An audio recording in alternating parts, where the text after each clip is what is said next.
and gentlemen, welcome to the Trisbrina Show. We are very, very excited for today's training. We're going to be talking about the art of being true to your true self. Yeah, you got a question for me? Yeah, sure do. Go ahead. Who are you trying to be? Who are you trying to impress? Who are you trying to be? Who are you trying to impress? Huh? Gosh. What's up with you? You trying to be all that? Yep. Yeah? Yeah. You did your hair all... I did do my hair. I actually need to acknowledge the hair. The hair is lovely. I'm digging the whole little... Me too. Very cute. And I would say there's this thing going on here. There's something going on. Something going on. How do we do this color coordinating thing? It just happens, right? Did you wear that for the confirmation video? I did. Well, I wore this. That's what it is. Hi, Joe. Hi, Sharon. We're Hey, just having Joe, a moment what do you know? What do you know, Joe? Hi, Bonnie. Hi, Barbara.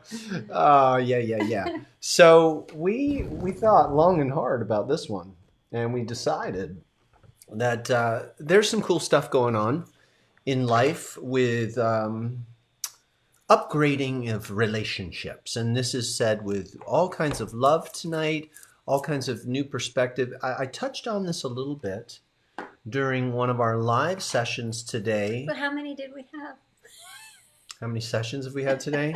We go live a lot. We teach a lot. We have a lot of students, and this is our awesome. Fourth live today. Only 4. Okay, cool. Well, while Missy over here has a little bit of wine, early date night, we decided that this was a really beautiful topic because I got some feedback in the comments earlier that made me realize that we could probably have this conversation on the Trisbrina Show. So first of all, welcome. If you're new to us, we're Trisbrina collectively, and we are the creators of Satori Method, and you happen to have landed on one of our channels on social media. So we talk about all things related to movement and meditation and conscious manifestation. And one of those manifestations is relationships with others. We're going to touch on family a little bit and friendship tonight. Yeah, I'm sure most of us have experienced that. We have relationships in our lives, let's say family or friends from when we are younger generations. And then we all start making different choices about what is of interest to us in our lives. And what I found is, I am so enthusiastic about personal development. Like, I love talking about trying to catch my triggers and reprogram and erase and replace. Like, that's really fun for me. Yeah. I like watching movies about people who have died and come back to life and what they experienced. I'm like, it's a great movie, right? And maybe some people that I grew up with or people in my family, they got interested in different things. Right. And so like some marriages, you get together and you have a lot in common when you get married. But then as years go on, people have different interests, different loves, different passions that take them on different ways. And then they no longer connect in that same way. It's not even that you no longer might have the same value system, but you in some ways could feel like you speak a different language. I'm curious. I see a lot of people here in the chat. Have you felt like that with some of your family or old friends? Not better than or worse than. It's just, excuse me, spam calling. I can't really have that depth of conversation that I want to have. And sometimes I felt kind of sad about it. And sometimes maybe I've judged people because of it. And I'm sure they've judged me because of it. But I think that most people experience that. It's rare. What if we got married when we first met? We would be lucky that we both sort of liked the same thing for so many years. I'm glad you brought that up about marriage too, because some of us, not us, but we've known each other since we were in our early 20s. Some folks get married when they're pretty young, right? Maybe even in their teens. And those lives take very different trajectories, My even mom though was they're in her teens, I think. Right. Absolutely. And some of those lives and the development of those individuals take on different trajectories. And the compound effect where you just change the angle a tiny little bit, the perspective a little bit. You add 10, 15, 20 years to that trajectory is going to be over here. And if this one was going this way, even still, it's pretty far off. And what if this trajectory changed? You can find yourselves worlds apart. Yep. And that can make for a very challenging relationship. So that's family. It could happen in friends. You want to go ahead and show that? Well, this is like back to geometry, right? This is an angle that is x degrees, but it's the same number of degrees here. And to me, that's what happens over time. So let's say this is 45 degrees. You know, you guys start out and you get along pretty good, just a few differences, but then over time, as things happen, it seems It's a world so much apart. bigger, and that's where those little bit of differences can seem so huge. So we don't need to like dive into like, oh, we're so different in the drama that can happen between that. When we're talking about being true to yourself, we're saying be true to the trajectory that you've chosen, especially if it's a conscious choice. Now, if you find yourself in a relationship where there is a lot of drama and you have some work to do on yourself, why Sabrina said earlier, she loves personal development. I think anyone on this channel does. We want to be the most authentic, loving, kind humans that we can be. And so we work on ourselves. I think that's a spiritual calling. Mm-hmm. Not everybody has that same calling, right? Somebody Or, else might be motivated by different things. mm-hmm. But those of you who are into this whole Satori, awakening, more consciousness, coming from love, coming from love, coming from love, not fear, you're going to find yourself having to make some difficult determinations. Yeah. Especially with the personal development, like one of the first things that you may learn in therapy or on a journey is that it's up to me. I am completely responsible for all of my reactions. I am completely responsible for how I feel. Yeah. I'm completely responsible. No one can make me feel mad. No one can make me feel sad. No one can affect me. I can be around something that makes my heart rate go up, but that's because of my reaction to it, and I'm responsible for that.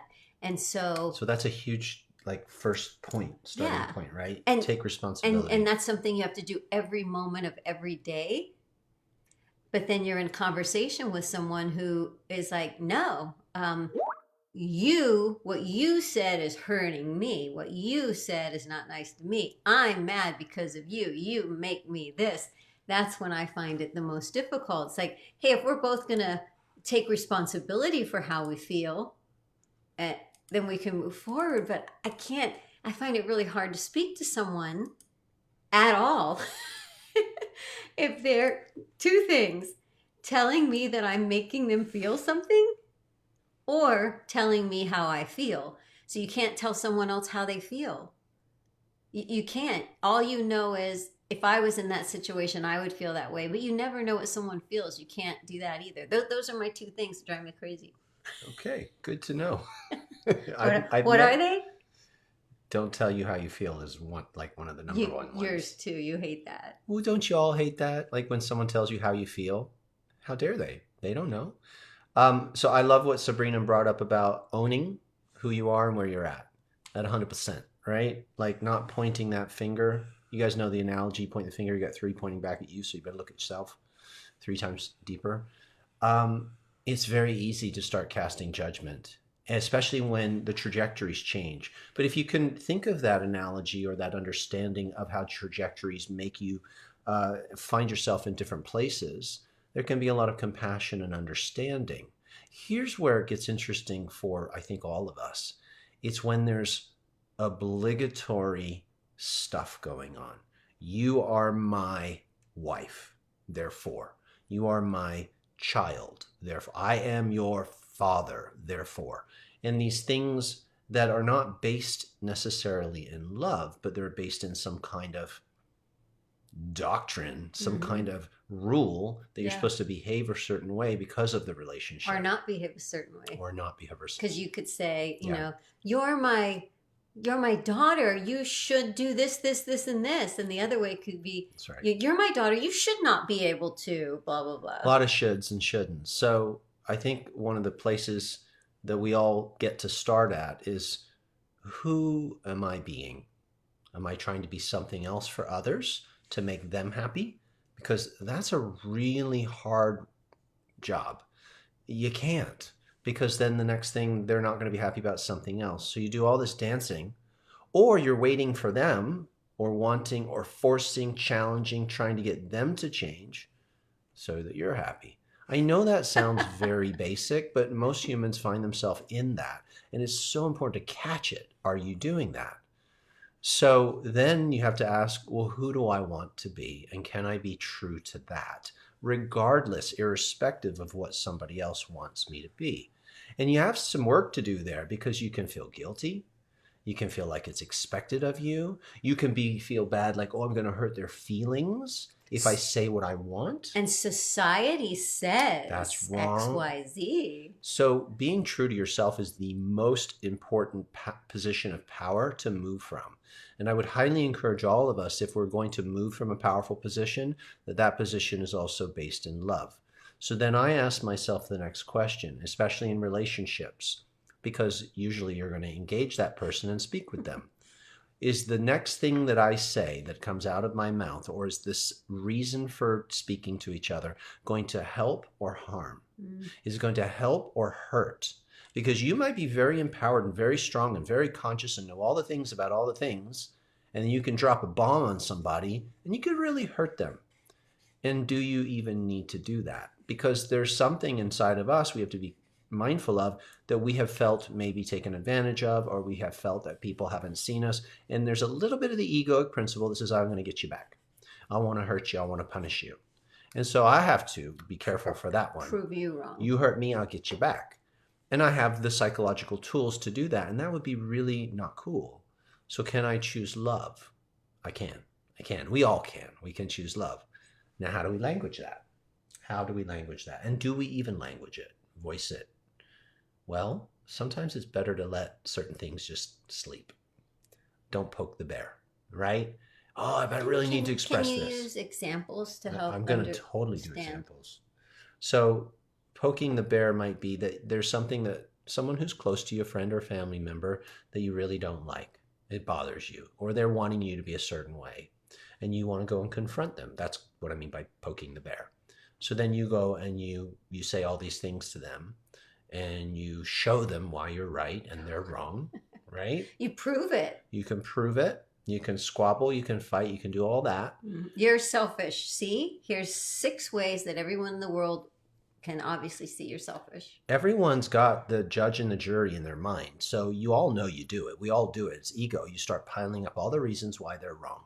And you start referencing, you make a mental note. Well, they did this on this day and they did that. And then they did this and then they did that. Look, I've got a whole arsenal of ammunition that I can use against right. you. You're probably right. You could kick their ass with all this information. But why? Why do we want to do it? Now, there is a time and a place, don't get me wrong, that I think we need to stand up for ourselves. And we maybe need to voice, especially when you're younger. I think a lot of us, and you guys let us know if you can relate, you maybe felt a little bit controlled, or people telling you how you had to live your life. And you're like, hey, sorry. Yeah. I got to be true to me. I got to be this person. And you had to say something. Mm-hmm. That was me. I did. Didn't you have that? Yeah. And actually, I've thought before, like, I felt, I had all the disorders that are based on needing to be in control, because I felt controlled by society, by what I should be, how I should feel, how I should act, what are other people thinking about me. I was defined by what other people thought of me in my head. So that made me feel like I needed to be in control. So what do? A lot of times we'll say, I'm going to rebel. I'm going to be a rebel. I'm going to be a badass. But then if you think about that, you're still being controlled. In the rebelling against, you are completely aligned with there's no for or against, there's just energy, and it's the energy. And if you're with it, you're just with it. Whether you say you're for it or against it, you're still with it. If you get in the pool, you're getting wet. So then I see that sometimes saying that I'm a rebel is like, oh, I'm so controlled with that thing in my head, just in a different way, but it's still the master. So then like the next level is, I'm not for it or against it. I love it. But then the question for me is, if I just love it and I'm not for it or against it, I don't need to change it. I don't need to take it down and show it that I'm right and it's wrong. Then it's just up to me to decide if I want to spend precious moments of my life around that type of energy or that type of person. How many conversations do I want to have with that person when I know where they go? Or do I want to include that person in my life and just know to only talk about these 40% of the things because the other 60 is never going to go right? And That just let works. it be. So there's strategy involved here, Yeah. right? Um, I'll share some things just about my upbringing, my life. When I was young and I was seeking and looking for who am I felt that I needed to be that rebel that you talked about. Rebel. I felt like a rebel, but okay, we'll call me a rebel. I know some of you can totally relate to being a rebel when you were a kiddo. And I kind of put my foot down and made some statements to the family and said, "Hey, peace up. I'm out. I'm doing my own thing." And I needed to do that. I really needed to do that. I was feeling it was my own stuff. I own it 100%. But in that environment, I felt suffocated and that I couldn't breathe. Now, of course, people can say, "But you weren't. That was all in your head." This whatever. That was my experience, and I had a calling, a spiritual notion was taking over, and I needed space to dive into that deeply. And so I Yeah. gave myself that space. And I would do it differently now, knowing what I know today, but I didn't when I was younger. I did the best that I could. And I think we all are doing the best that we can given the circumstances. Now, when you start to, let's say, awaken, meaning that you're finding yourself making more conscious choices, you're not coming from a reactionary position, you see all beings as souls, big step, seeing all beings as souls, seeing yourself in them, you stop having these antagonistic type relationships. So, what I ended up doing after a lot of personal development and healing was I entered back into the family life. And it was really lovely because I wasn't the same person. And I was able to have conversations with all the family members from a totally different place. And I've absolutely loved it. However, certain old tendencies started popping back up. Now, this wasn't on my side in my estimation. There was some obligatory type things and some habits that started to show up in the relating. And I actually had to ask myself, what's going on here? Do I want to continue in this because this feels like the child and the obligatory stuff that I used to feel? Do I just say hasta la vista? Or do I find a new way to have a conversation about this? And do they want that? So herein lies the rub. You can only do your part to stay true to you. And if the other human or humans can't meet you there, you might need to bow out. Doesn't mean you have to be mean or ugly, but it doesn't mean that you have to play in a game that doesn't feel beautiful to you. I don't want to bow out, but there are times that I feel that I should. I'm not going to at this time in my journey. Here's the one thing that I've made this determination for myself. And this is across the board. I don't care how related we are in any capacity. And this is because I've seen on the other side, we'll call it death. We have no idea how many days we have left. We really don't. I have no idea how many beautiful days I get to be with this beautiful woman. So I am only engaging in relationships with other human beings that are uplifting to me. People who want to have a similar conversation, that are givers and lovers, not the takers, not the selfish ones, not the finger pointers. I will only be around people who are seeking more consciousness, more love, and want to be true friends with me. There, in that, I'm all in. I'm the most loyal, loving friend you'll ever have, or one of them. So that's my rule, that's my non-negotiable. And so I'm choosing to lay that down in conversation with anyone, everyone, my wife, you, any family member. This is how I roll. We need to be friends first, and then ideally soulmates. And I'm 100% in with you. Whatever you need, you let me know. Yep. That's what's working for me. Hmm. Yeah, I totally agree because you can spend so much time trying to help someone. I remember I was on a personality test, like a double helper or something. And I really wanted to be like the achiever or the winner or the awakened one, but I was like a double helper. I'm like, and but then I really looked at it and did some studying about it and speaking. And a lot of times the helper, and this rang true for me, was seeking identity through the other person rather than just through themselves. And it's easier to help somebody else and fix somebody else than really fix this and look deeply into this. It's easier to hold someone else up as look at them, look at them, look at them for me than look at me. And after being an actress and being on stage, I went through a phase where it's like, no, no, no, just look at him. Look at him. I'll just be over here. Look Dance, at monkey. him. And feeling like that. But they're really, we can't change anyone. Absolutely no one. They might choose to align more Yeah. with where you're coming from, though. Yeah, you That can just happens. share your experience. I actually noticed something, and I've actually noticed it. I haven't even mentioned it to you. I'd say in the last 6 months, but I'm noticing something that's been happening. When we first took our business online, we were making an effort to, and things are really different now because there's so much online, but we were going to like all of these events, and everybody who was first teaching everybody how to be online, we were everywhere. And one of our friends, he bought this mastermind that included all these events, and then his wife got pregnant and they couldn't travel, so they gave us all their tickets. So we were going everywhere, and it was fun. But I remember being really nervous and feeling awkward. I remember wearing this shirt. What? I remember I wearing love that this shirt, by the way. shirt. It's from Cachet. Beautiful. Sad. Cachet died. Um, They just closed. It's okay. and I remember walking. I know exactly where I was in the hallway. It was in Santa Clara, Mm-hmm.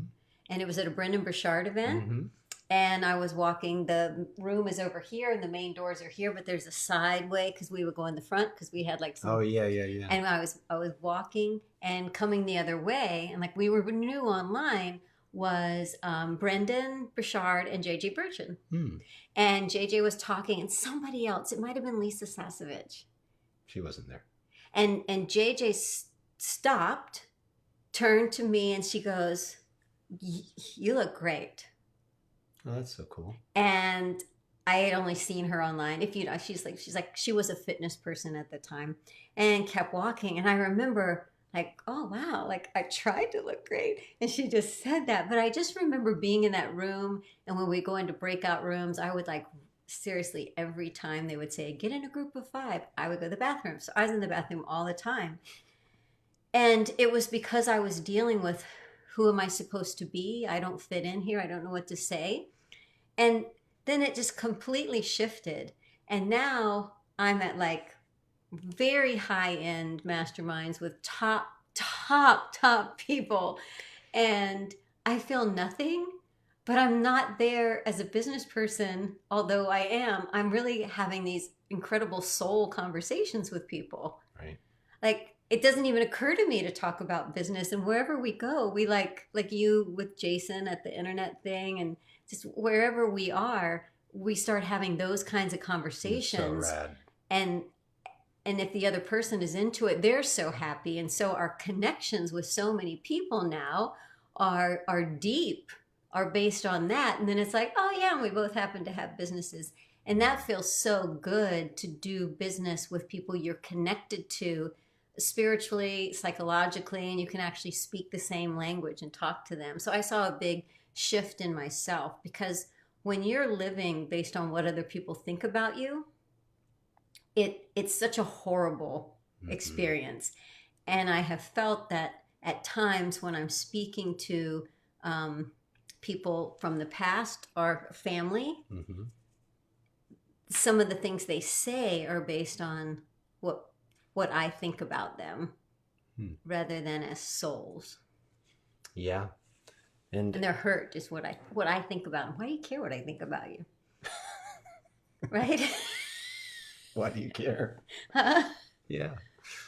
But we Like, all what? can, That's funny. You laugh, but it's like, don't you want to say to somebody like, "Why in the world would you care what I think about you?" yeah, there's so many layers to this, right? I mean, there really are, like your level of development with your own stuff. And like somebody said to me recently, you really hurt my feelings. And I had no intention of hurting anyone's feelings. I certainly didn't do it, but I can understand how, from in retrospect, how that hurt their feelings. But simultaneously, and this isn't like, oh, get off the hook. Like, take responsibility for your actions. Look at yourself, especially if multiple people are telling you, like, and that really kind of rubbed me the wrong way. Like, maybe my delivery's off, or maybe where I'm coming from, there's something in me that I haven't noticed. Maybe I've got a blind spot. But in this case, there wasn't a blind spot. There was just a conscious choice not to do something that was expected from the other person.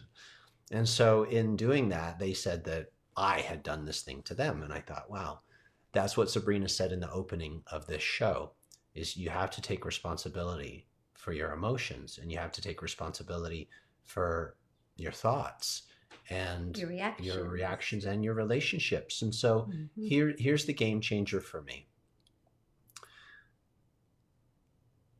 We're all energy, and what I focus on is what I'm getting more of. I know that's 101, but dude, you have to do the work to be able to own that one. You can say that. Dude. We can all say it. Thoughts become things. Well, then why is all this shit happening? Because of your thoughts. So my vibration determines the outcome of my life, and what I focus on determines. So I meditate to vibe with love. I visualize the people in my life that I'm choosing to have in my life, and I'm just loving on them. There might be some uncomfortable moments, but that's still part of the love. That's still part of the journey. Like right now, I have somebody who thinks that I don't want to spend time, or I don't like them, or they've got this weird thing with me. But I absolutely love them. I really, truly love them. But there's just something in the dynamic that is ready to shift. And I would like it to upgrade. And so I'm going to be true to my true self so that that can happen. It may not happen though. Because do you want to spend time with them the way it is currently? Only if there's an evolution of the relationship, because there have been times, and maybe you've got this, where it was so good. What happened? It was so good. Maybe that can be rebirthed if you maintain. Oh, I bet couples feel that a If lot. you maintain the vibration. Now, there are things like Ho'oponopono and the mystical orbit that we teach, where if you bathe them in light and love and you do the work in you, it's not you trying to change them, but you do the work in you and you release the reactions and you return to pure love. That is the best thing you can do for anyone, yourself first and then for them. With my father, who I didn't even see for like 20 years, there were all of these incredible energetic upgrades that took place through phone conversations and through just time and doing the work, that I had an incredible closure relationship with my physical father. My stepfather's still in his physical form, my father, Peter. With his father, it was so crazy after going and visiting them after not spending time. It was so fun. Yeah, The it was really it fun. it was the conversation was stimulating, it was beautiful, it was loving, it was supporting. But I would have never believed that that was possible based on my previous experience. Yeah. And like, I would think that my physical mother wouldn't believe it either, Yeah. because she had a very different story with that person. Mm-hmm. And that was very real to her. I'm not taking that away from anyone. But people have to be given the room to evolve. Yeah. And so let's give them the Give them a room. chance. But the best thing you can do is stay true to you and stay true to what you're choosing. So I hope this has Yeah. been my perspective on this tonight is I hope that this has brought something that's helpful to you, some maybe Mm-hmm. clarity about it starts with us. And then Yeah. I'm seeing some really cool stuff coming through. Yeah, I think what I started to say about that trip with Tristan's father And then we started planning on like maybe going on a cruise together and spending more time together because it felt good for him and his wife Jan and us. It felt really good. Like this, we all are uplifted by this. Yeah. And then he died suddenly, really suddenly. Crazy. And that was so beautiful that that healing had happened. But the lesson there too is it isn't that everything has to be tied up with a nice pretty bow on it according to society in order to feel good. But I do often ask, and Tristan does too, like, okay, if that person dies tonight, do I feel good? Is there anything that I wanted to say? Am I reacting or am I simply choosing? Because I actually have felt like when someone transitions from being in their physical body, I immediately feel like, oh, good, we can be closer now. With so many people, like I feel really good, like, oh, good, you can see me. That was my experience with my father's father when he passed, is having this conversation with him and him writing me a letter through a channeler. And it's like, oh, you were my grandfather and now we're just souls and can have this different relationship. So I think it's the personality that has this. It's not the soul. And then just whatever you choose, that you feel good with it. Yeah. And you can feel good with, you know what? I love you, but I think we're better spending less time together. That's good too. There is no right way. There is no wrong. There is no right. There's just what helps everyone to move along their personal journey. And if for you, it's like, I think distance is what I need. You've got to go with that. Even if the other person, let's say it's a relationship and you're like, I need to go on. And they're like, oh no, my soul says that you should stay with me. You got to go with you. No one else can tell you how you feel or what's right for your evolution, nor can you tell them. Aren't we all such an interesting conglomeration? That's what they're all saying in the chat. We're unicorns. Wouldn't it be great if everybody would say, hey, you know that thing that happened the other day? I reacted. It's totally me, but I just wanted to let you know what I'm going through.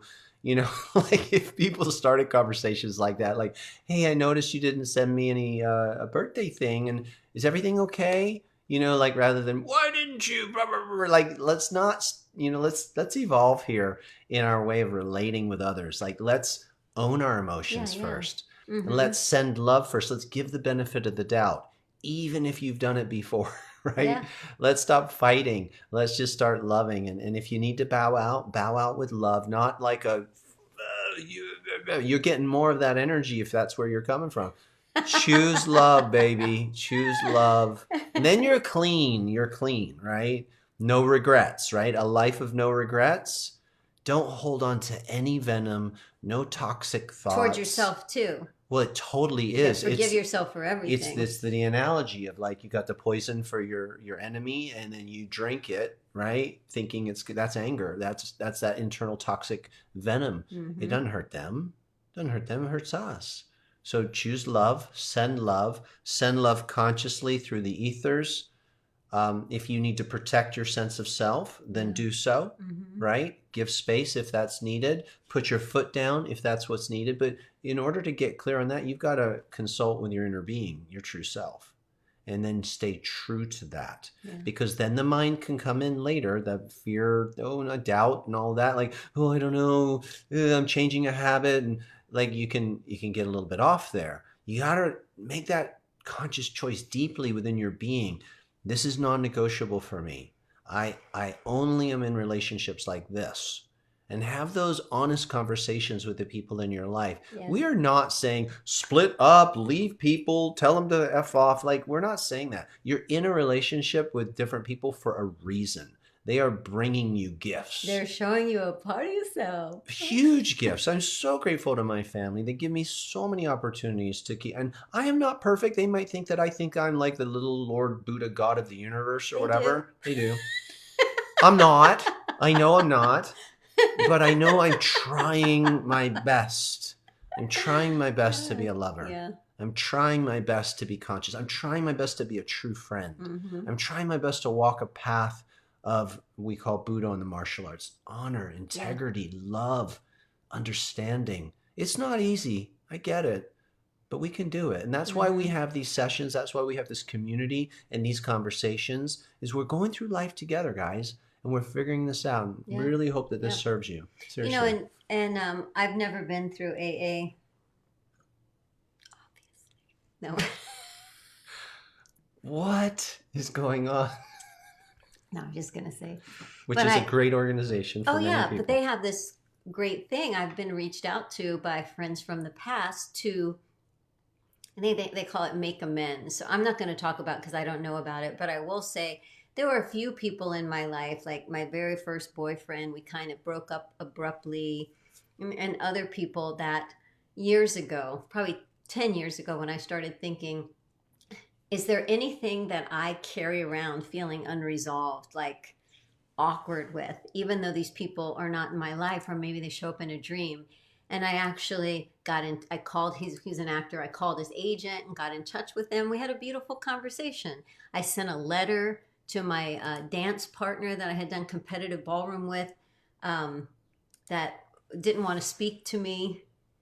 And, you know, we had, Right, we had yeah. kind of a not great relating. And I sent him a beautiful letter. Never heard back, but that's Right, okay. right. So, but it made me feel better. I felt like I got to say, you know, for any part of this, you know, I'm sorry. And just kind of there's another person that I reached out to and said, you know, hey, when we were in this relationship and I did this thing, that, that wasn't cool of me, and I'm sorry for that. And looking back, that was wrong action. But here's why I Right. did it, because I was hurt about this other thing, and I'm sorry if I hurt you. And that felt so free to literally think about: is there anybody that I would want to say that to? And whether it's in a letter or an email or a phone call, I did it. But if that's not possible, then you do it inside. You do it as the, like we teach the microcosmic orbit, and you do it in the middle of the night, and you go and tell them. And that sort of makes I feel really clean. I feel really clean with absolutely every relationship, Mm. every friendship. There's nothing that I really carry around. Even there's this one person that I think was literally crazy or sociopath that was in my life. I have released that and forgiven, and now I'm clean. So if when you're thinking about things, if you feel emotions or you feel guilt, you can let it go, and sometimes taking the action helps. Mm. And that just helps me take responsibility. We are experiencing everything in our physical world because it's a reflection of our inner world. And so if people are in our lives that are being hurtful or nasty, trying to harm us, again, start with you. Look at what you might be putting out that could be. Just be open to the possibility that your energy is putting something out that's calling that in. Make some shifts, empower yourself. I saw a question about what if someone's trying to hurt you. It depends if that's emotional or physical. If someone's trying to physically harm you, you protect yourself. You do what needs to be done. This is a temple. This body, it's a home of the soul. Nobody has a right to Mm-hmm. ever touch you, put a finger on you. Now you're going to bring the martial artist in me up. You're going down, right? Like, oh no, no. So no one. Or through jealousy, people want to hurt Well, and sometimes. that gets the emotional part of it. But if someone's trying to hurt your physical form, do whatever you have to do to get away from them or take care of yourself, protect Mm-hmm. yourself. And on an emotional level, okay. Sometimes people do it on purpose. Sometimes they do it inadvertently and it really, really hurts. And I've been on the side of both of those. If they're really trying to hurt you, put on your army jacket, get strong inside, know that no one can hurt you, take anything from you. You are built to survive any of that bullshit. Mm-hmm. You are a powerful being, and own that and Yeah. use what they're doing as an expedient to up level Yeah. yourself. And time helps with those things too. Time helps with those things. But if it's happening today, right now, at, I'm going to say this is a strategy. It's not one that I would say is the highest vibration, but it actually is interesting how it works. When someone is, and this is based on the art of Aikido, when someone comes at you with something and they're throwing this energy at you, in Aikido, you actually move out of the way of the attack. You actually take that energy and you use it to send them on their way.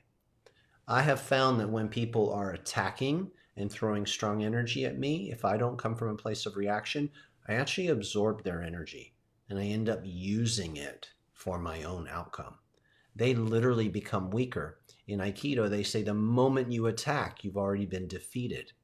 They defeat themselves. I'm just helping them, but I end up stronger. So it seems like I took their energy, whatever. I used that energy to make me stronger. They end up hurting themselves. So be the master of yourself, be the master of your emotions, and send them on their way. I think, Kathy, I see your question. What if someone doesn't want to communicate with you, doesn't want to talk to you? That sounds like a typical child parent relationship. Right. Then you just love them. You just love them. You do your microcosmic orbit. You send them unconditional love. You see them in light. You hold them in all that is good. You forgive yourself for any part of the role of separation that's been taken place. Remember to see the soul. I'll leave you with this story. When I was young, I didn't like my father at all. I had seen many things that led me to feel that he was mean and scary and physically, tense. And I didn't love him. I felt scared of him. I felt hurt by him. I felt that he left me. There was a lot of drama. So how old were you? From the age of 6 until the age of 23, I felt that way. And I had a relationship on and off with my physical father, but it was always a rocky road. At 23, I started practicing meditation and the art of yoga. And I started to process philosophy and understanding that we all come in as souls with karma, and we chose certain people to play certain roles, like the mother and the father. And I had the awakening that I chose him for a reason, that he was here to help me evolve and become the man I am today. Totally. But I realized that at 23. And the moment I realized it, and I was meditating my little butt off and choosing love, I dropped everything. I let him off the hook. I said, oh, wow, he played the role perfectly. He did exactly what was called for. And most people, if they have a bad thing, they say, no, he should be doing this and should be doing this, should be doing that. I'm like, no, I was a soul. He's a soul. He doesn't owe me anything. I'm just going to say thank you. Thank you for playing the role. And so when I dropped the drama, he started to change because I cut the thread of that karma between two people. It helped him. Helped me first. Helped him second. If you can do that and see that these people are playing the role that is needed for you right now, and you can awaken to that, and then you can just send love, you cut that karmic thread and you actually help them at the same time. You may not want to help them, but you'll end up helping them. Yeah, and that doesn't mean you spend time with him. That doesn't mean you don't spend time with them. It has nothing to do with the outside. See the soul. Everyone wants to evolve. They don't want to stay stuck in drama, and so don't be a part of it with them. Do your work. That will help everyone. Cool. Well, there it is, gang. We got into some stuff. Man, I just want you guys to know I love the participation in the chat. There's so much happening in here. And what you're all sharing. We've been reading and responding through our share based on everything you've been sharing. We're getting all the thank yous. It's something everyone's dealing with something like this. And it's not socially acceptable to really talk about it sometimes. These are beautiful. But I feel like it's a choice every day. You have to re-choose every day when there's, I think a lot of times it's family or lovers, mates, that they can just, how come when they poke you, they just get you. It's like raw. Like you're so angry right away. You're so hurt right away because it's like again. And by choosing love and healing, it's a fresh poke. It doesn't feel as bad. Thank you, everybody. We weren't sure where this was going to go tonight. We wanted to just bring some perspective. And we're not saying we're better than anyone. We're processing life just like everyone, but we're trying to show the tools of meditation and qigong and just choosing love as we're sort of the case study of our own method. And we're just trying to share things that are inspirational. We want to give back. We want to help. And we're here to learn too. So we really appreciate you guys sharing your perspectives, because I'm reading them too, and it's helping. It's helping us too. So thank you for that. We love you. Okay. And people are saying how can we do a course about this? But what that kind of feedback just lets us know, let's have more conversations like this. Let's support each other more in this type of like safe place. It's a very safe place. Got good music. This is the face.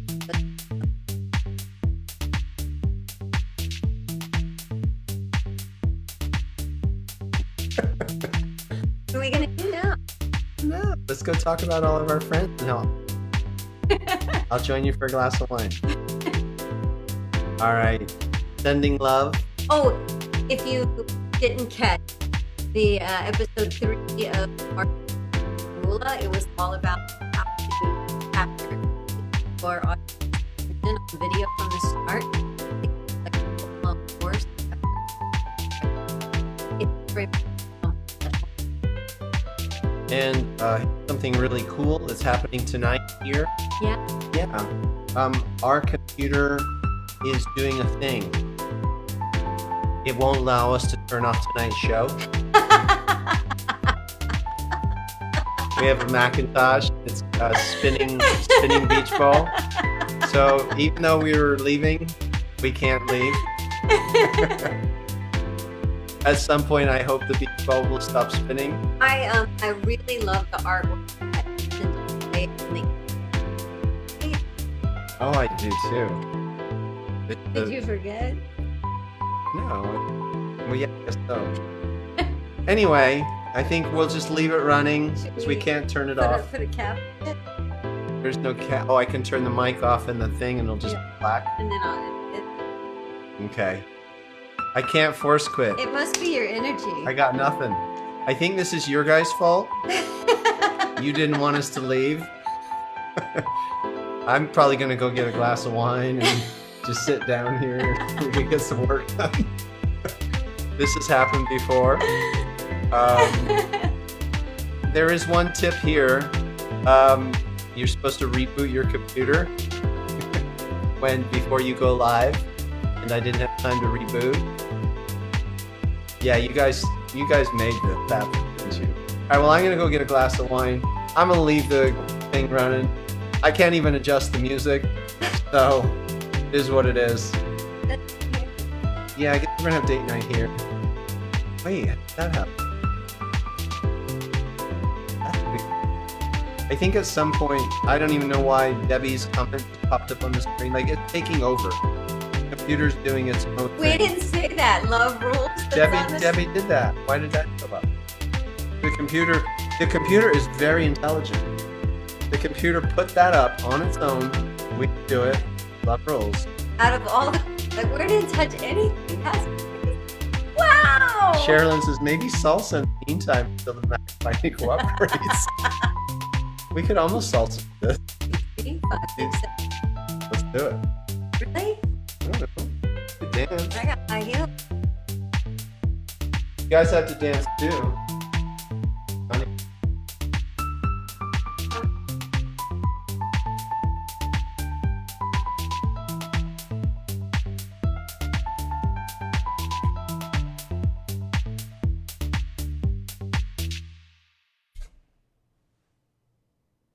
Still spinning? It stopped. Oh, and it's spinning again. That's hilarious. Well, Put a lid on it. what I want to know is there anything I can do to stop this? Some things are working. Oh my goodness, this is so weird. Okay. La la la. This is like reality TV. You have to stick around to see what happens. You know what's cool though is we sent this into. I'm really gonna go get a glass of wine in a minute because I mean, there's nothing I can do. I can reboot the computer, but I don't want to lose the recording. But the good news is Facebook got a copy. So should I just reboot? I think this is goodbye. I'm gonna reboot. Okay, much love.